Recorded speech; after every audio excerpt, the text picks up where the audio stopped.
Whether you're looking for answers to specific life questions or simply hoping to become the best version of you possible, welcome to the Mental Breakdown and Psychreg podcast, where we offer insight, information, and strategies based upon research and years of practice as psychologists.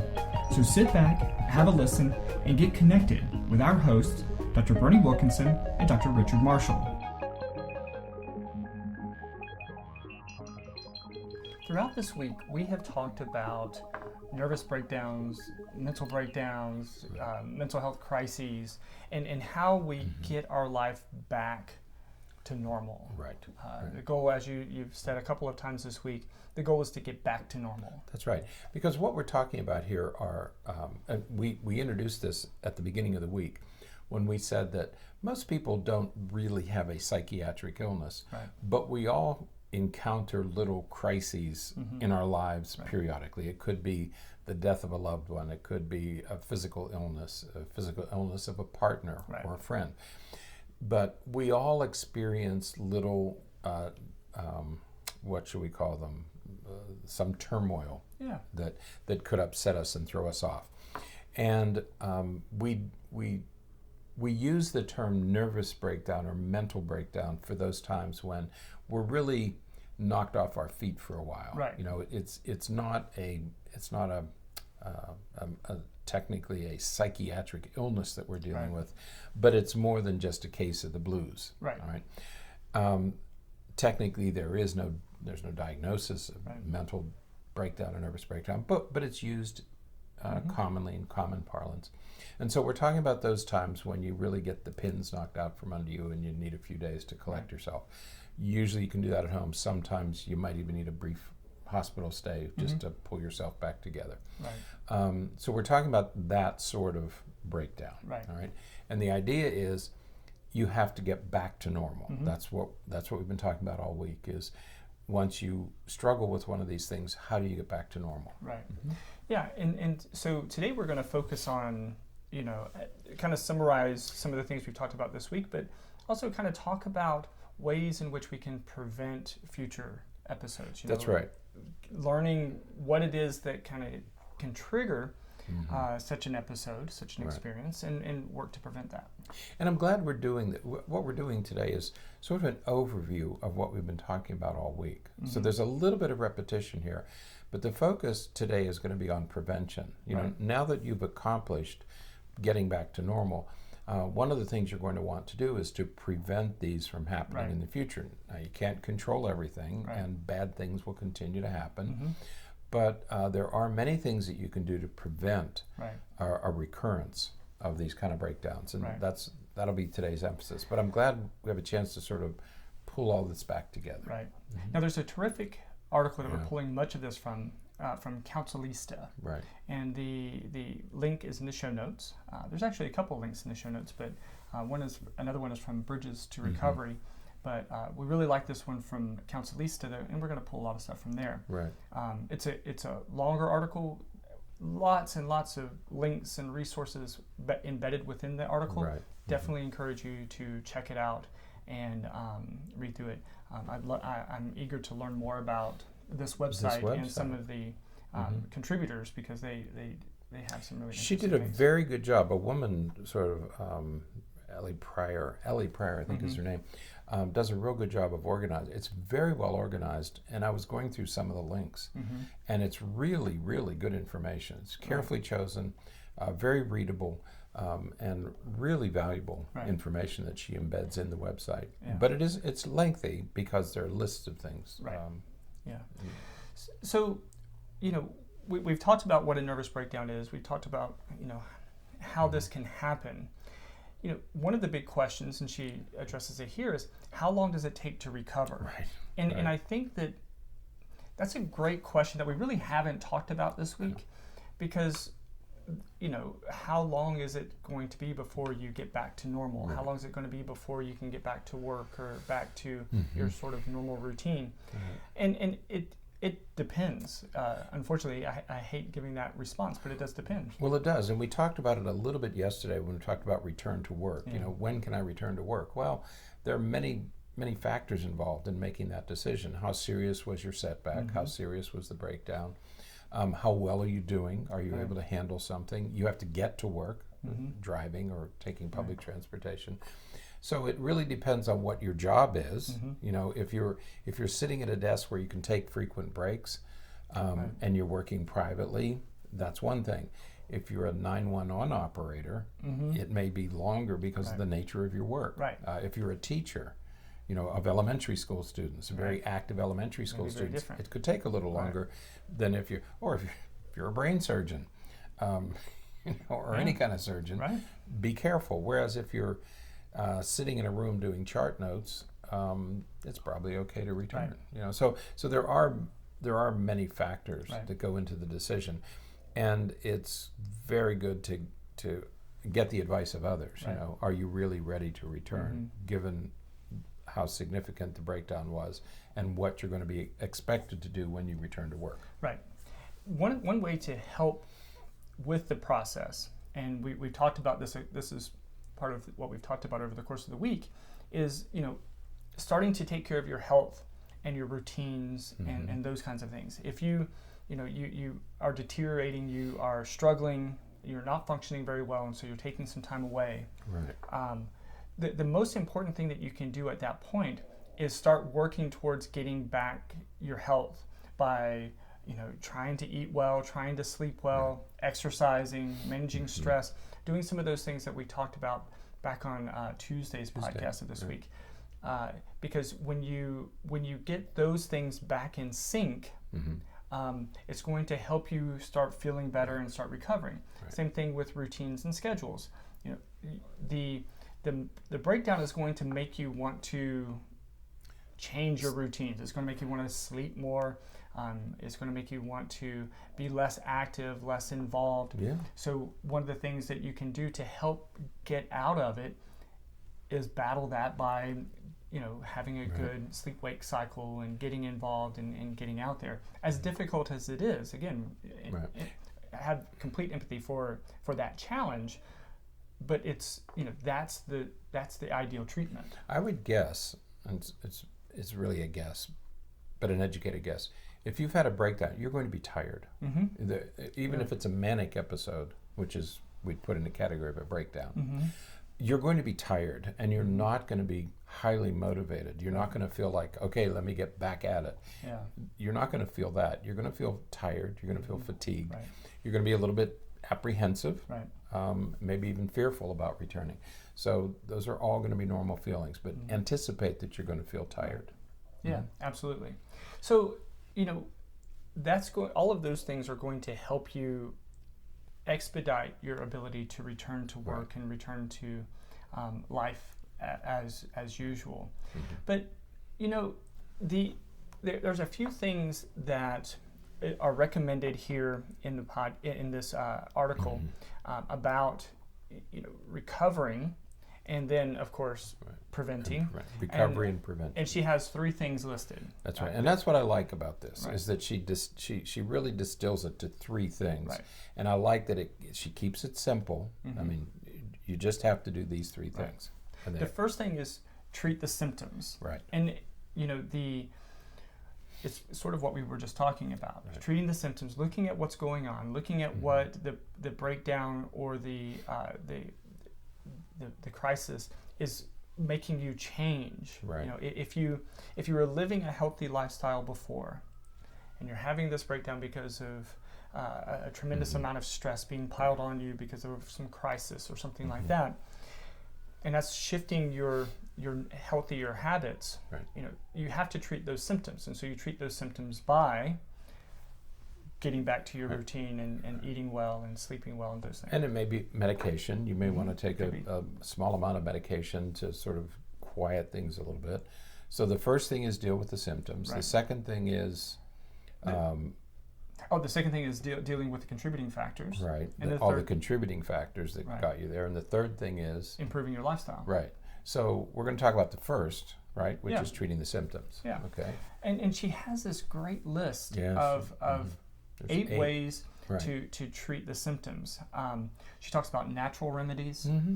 She talks about you know, meditation, and even things like hypnosis and things like that. Now, certainly, those hypnosis, for example, isn't a strategy that's going to work for everything, right? Or for everybody, right? You know, but the thing with hypnosis, there's a lot of. Maybe we should do a podcast on hypnosis sometime. I think just to kind of talk about what it is. We think about it as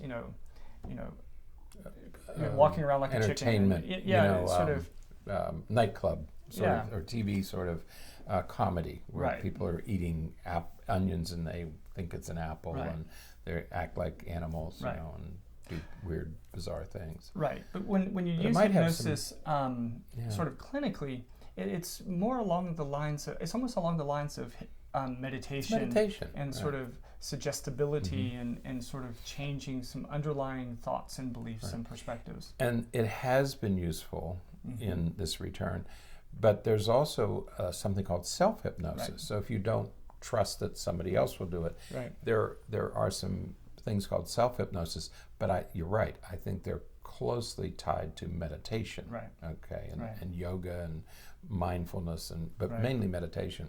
So but keep it on the list. Right. But this is a place where homeopathic treatments might be really, really helpful because you're not going to have to deal with side effects or waiting. And this could be a time when you want to investigate, are there some home remedies that I might be able to use that have been shown to be very, very successful? Right. Again, you're only going to take them for a short time. And again, we're not talking about a mental illness. No. So if you're feeling very stressed and overwhelmed, it may be worth, getting some kava and having kava tea or something like that for a few days just to help bring down and encourage that calmness. Sam E is another one. St. John's wort. These are all little things that you can get. They're pretty available. That might bring you some, chamomile, lavender, aromatherapy. There's a number of things you can do that would help calm you. Right. Epsom salts, baths, and things that will keep you calm, keep you under control. So don't overlook those and don't poo-poo them because they might turn out to be very helpful. Sure.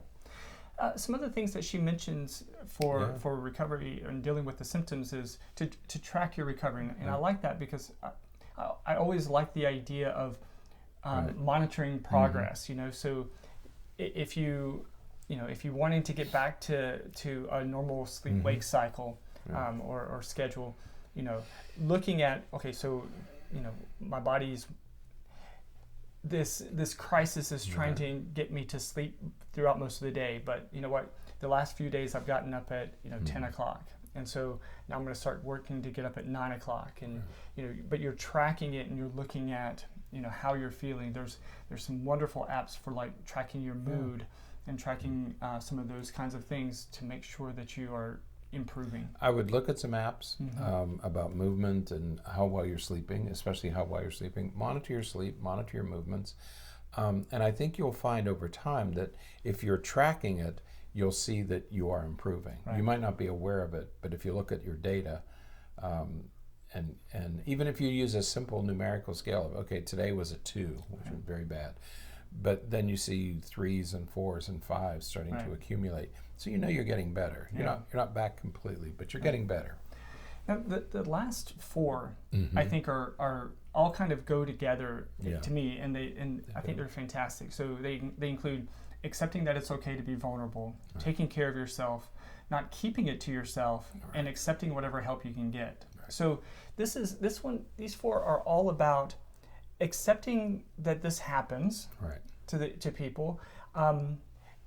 The importance of taking care of yourself and the importance of communicating with other people so that you can get the support and the sort of security from other people that you're not alone. Other people have dealt with these things before, and it's going to be okay. And I really like the word vulnerable. Right. You're not weak. You're not ill. You're not crazy. Don't just get rid of those words, okay? But I love the word vulnerable. Because it moves away from there's something wrong with you to, I acknowledge that right now I'm a little sensitive. I mean, I'm fortunate because if I do feel that way, I work with people and I can say, I'm a little tender today, and everybody knows what that means, okay? Or, I had a bad day, and everybody understands. But I like the concept, I like the word vulnerable because it's okay to be vulnerable. There's nothing wrong with that. Right. And being vulnerable means that it's okay to take care of yourself. And you need to take care of yourself. And in taking care of yourself, again, this is how they all go together. In taking care of yourself, you have to be able to communicate with other people. Again, we're social beings. Right. So we benefit from the life experiences and everything from others. I think of athletes, you know, when they get injured, you know, okay, you really want to return, but if you start throwing too hard or running too fast, you're going to re-injure yourself. Right. So acknowledge that you're a little bit vulnerable, that your muscles are a little vulnerable. Well, here your emotions are a little vulnerable. Right. Okay, it's the same thing. Yeah. So go ahead and it's okay to be vulnerable. Right. Now, so those were, you know, dealing with the, or treating the symptoms. Treating the symptoms, right. The second aspect, or the second component of how you recover, is dealing with the cause of your meltdown. Right. And this gets to what we also agree is probably the most critical piece of anything that we ever deal with, Right. and that is, let's get to the root cause. We can mask it, we can cover it up, we can do all kinds of things to be able to live with distress. But it's you know, if you really want to heal yourself, That's right. you have to deal with the root cause. That's right. And we keep saying that over and over again. And one of the things that we find especially troublesome is when people take medication, but they don't want to change anything about their lives. It's like, I don't know, there are many, you know, I don't want to quit drinking every night, so I'm going to take ibuprofen in the morning to get rid of my headache. Right. You know, ibuprofen Right. Well, is creating another problem. Okay, you're not dealing with the issue. Right. And as you look at that, it's like, okay, well, so why are you drinking every night? Well, it's because you hate your job. And okay, so the root thing is we need to figure out how to help you get another job that you like. Right. I mean, that would solve all of those issues. You can mask the symptoms, okay? And again, it's the same with the physical injury. You can say, okay, I'm going to take this medication so I can work out harder. Well, you're still damaging your body. You just don't feel the pain, Exactly. okay? So you have to deal with the root causes. Right. I mean, you just you have to eventually come to terms with those. Because if you break down completely, guess what you're going to be asked to do?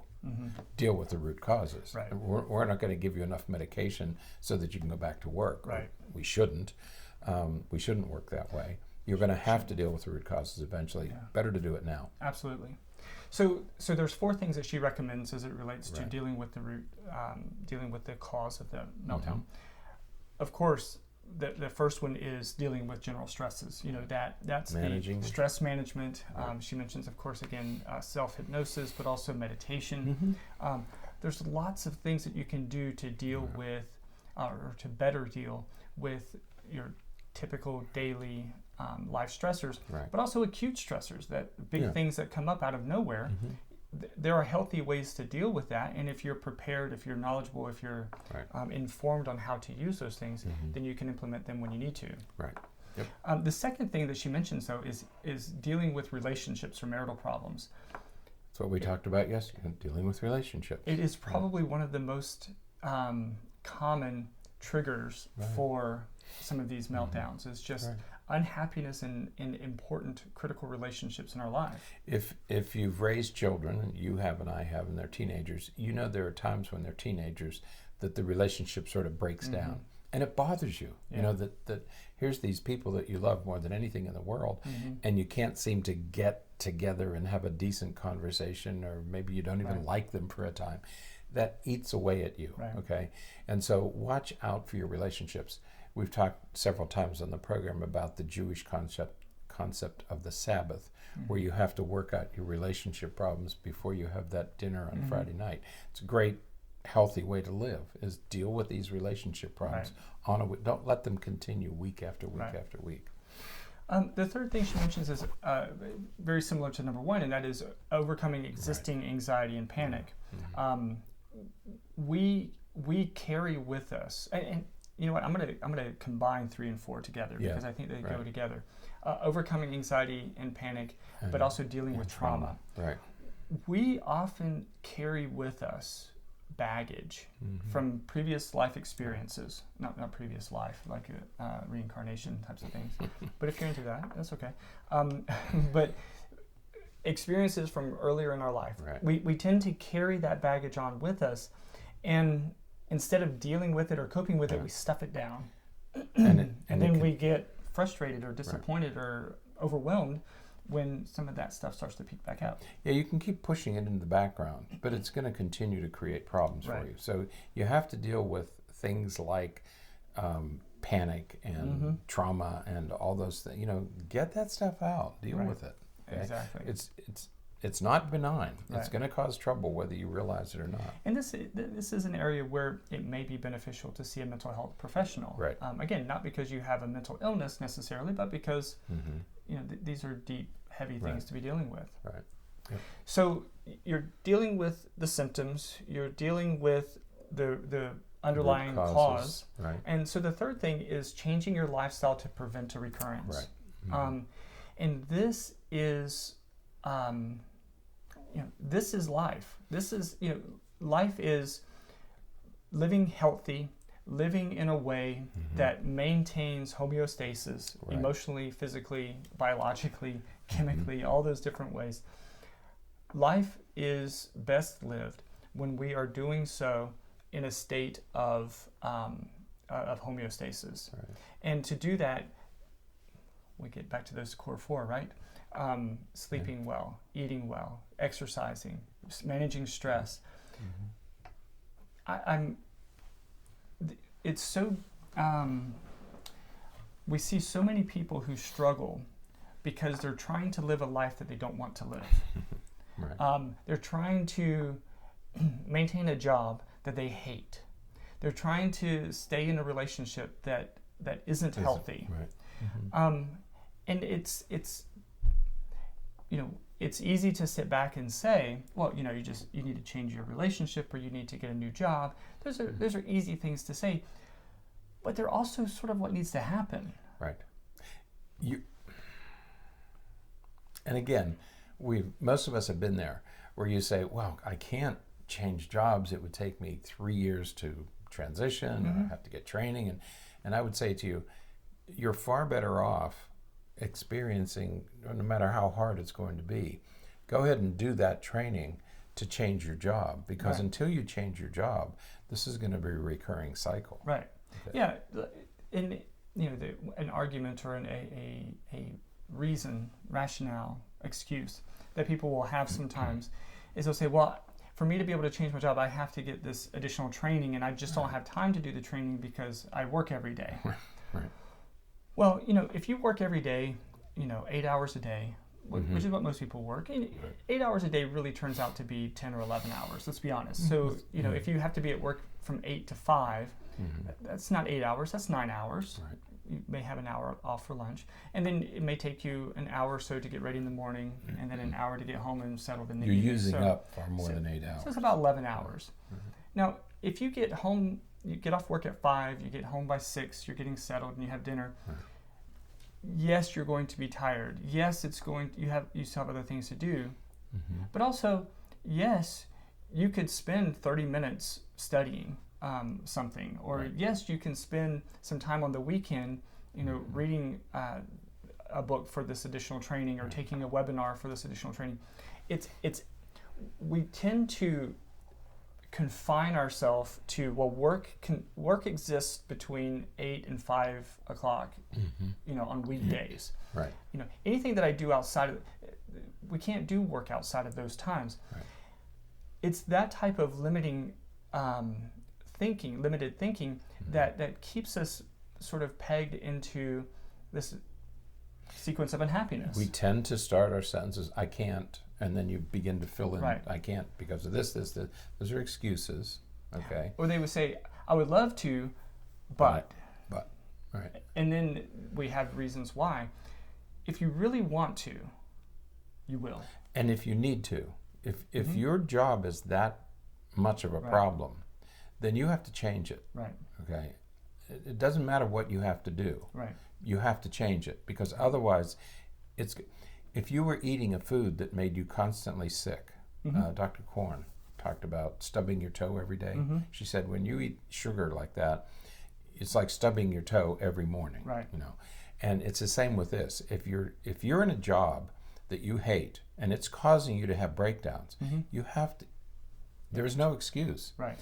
if you're in a relationship that's causing you to have breakdowns, if you're being that affected by it, then you have to change the relationship. Yeah. You don't take medication to stay in a dysfunctional, so that you can stay in a dysfunctional relationship. You don't take medication so that you can go to a job that you hate every day. Right. That's a Band-Aid, and that wound is going to continue to get worse. Right. Because the underlying problem is still there. It's still there. So it's still affecting you emotionally, psychologically, biologically. Right. It's still having a negative effect on your life. Right. Yes, you've covered up the acute symptoms or the sort of the conscious awareness of those symptoms. Right. But the distress is still there. You still know that you hate your job. That's right. And that's why I like this article, because she said, number one, go ahead and deal with the symptoms. Right. But Yeah. in sections 2 and 3, there's all these other things that you have to do. Right. You can't just treat the symptoms. Right. And that's the message that we want to get out. Exactly. We have to we have to make the changes necessary to have and live the life that makes us happy. Right. And it sounds superficial. It sounds silly, maybe, to say, well, you just want to live a happy life.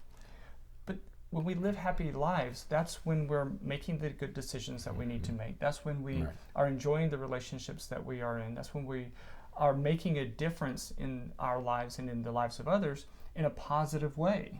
When you hate your job, when you hate the relationship that you're in, when you dislike certain things about your life, that's going to be reflected in your interactions with the people and the way that you perceive or view or experience the world around you.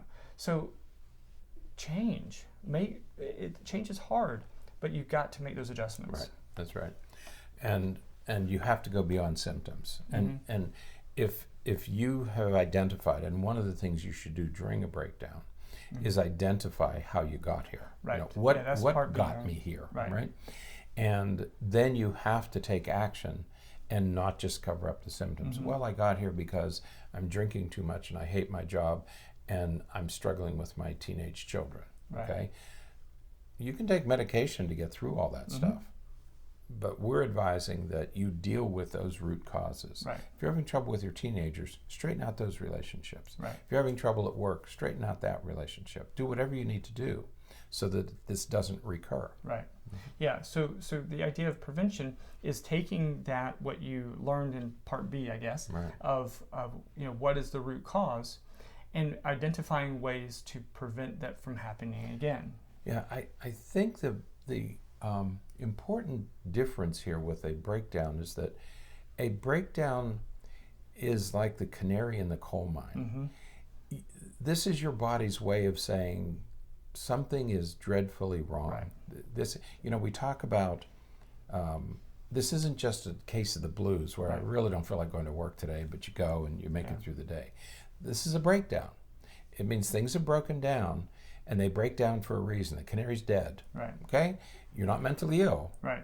But the canary's dead, and now this is a good warning that something has to change. Right. And that's what we've been talking about all week. That's what she talks about in this really great website that she has here. Yeah. So good advice to follow. So take a look at this reading. It's really good. Yeah. Really, Absolutely. very helpful.